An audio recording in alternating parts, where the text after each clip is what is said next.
Assalamualaikum warahmatullahi wabarakatuh. Selamat siang, Pak. Pada kesempatan ini, saya akan mempresentasikan makalah berjudul Cyber Security Management pada Sistem Artificial Intelligence. Fokus pembahasan saya adalah bagaimana organisasi mengamankan sistem AI generatif, mulai dari konsep, framework, keamanan, threat modeling, risk mapping, sampai simulasi implementasi. Studi kasus yang saya gunakan adalah chatbot internal berbasis RAG. Mengapa keamanan AI penting?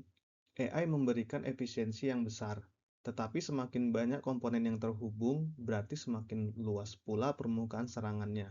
Pada sistem RAG, kita tidak hanya mengamankan model, tetapi juga user, API, dokumen, vektor database, tool, dan log. Jadi prinsip yang digunakan adalah defense in depth, least privilege, zero trust, dan human oversight. Framework. Untuk cyber security, saya menggunakan ISO 27001 dan NIST CSF 2.0. ISO 27001 membantu membangun ISMS berbasis risiko, sedangkan NIST CSF memberi struktur govern, identify, protect, detect, respond, dan recover. Khusus AI, saya menggunakan NIST AI RMF dan OASP Top 10 LLM 2025 untuk melihat risiko yang spesifik pada AI generatif. Studi kasusnya adalah Nusa AI, chatbot internal PT Nusantara Digital, pegawai login menggunakan SSO, kemudian pertanyaan diproses oleh aplikasi AI. Sistem melakukan retrieval ke vektor database dan dokumen internal. Lalu konteks tersebut digunakan LLM untuk menghasilkan jawaban. Di akhir ada output filter dan audit log.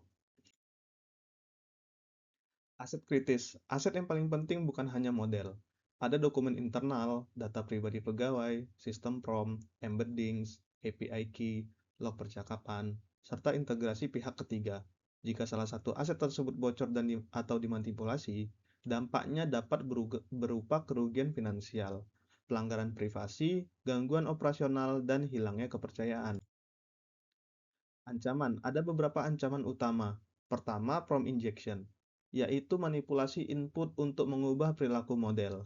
Kedua, sensitive information disclosure. Ketiga, manipulasi vektor atau embedding.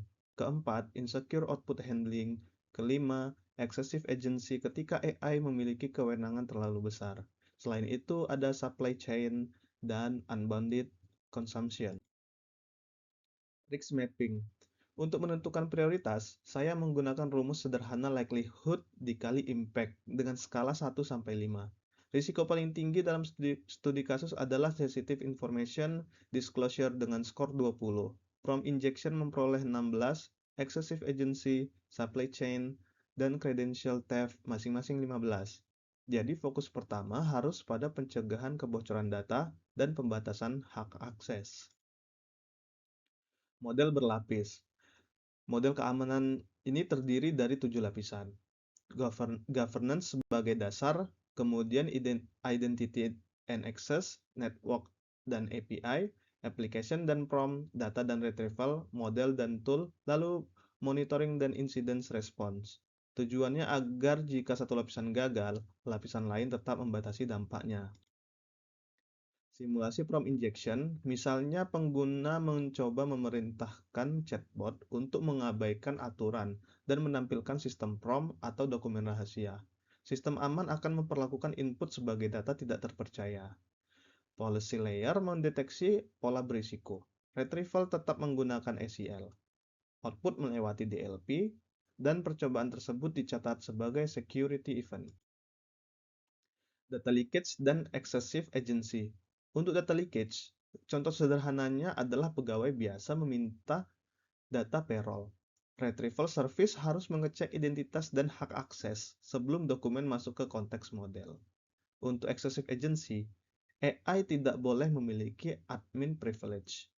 Tool menggunakan scope token dan tindakan berdampak tinggi harus membutuhkan persetujuan manusia.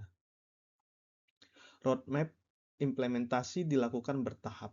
Pertama, governance dan inventory. Kedua, baseline security seperti SSO, MFA, MFA, segmentation, secrets, dan logging. Ketiga, mengamankan RAG. Keempat, melakukan AI security testing. Kelima, menyiapkan monitoring dan incident response. Keenam, melakukan continuous improvement melalui audit, pengujian ulang, dan pembaruan risk register. Kesimpulannya, keamanan AI tidak boleh hanya mengandalkan model. Organisasi harus mengamankan seluruh ekosistemnya. ISO 27001, NIST CSF, NIST AI RMF, dan OASP dapat digabungkan menjadi Defense in Depth. Prioritas utamanya adalah mencegah kebocoran data, membatasi prompt injection, mengendalikan agensi, mengamankan supply chain, dan melindungi kredensial. Demikian presentasi dari saya. Terima kasih atas perhatiannya. Wassalamualaikum warahmatullahi wabarakatuh.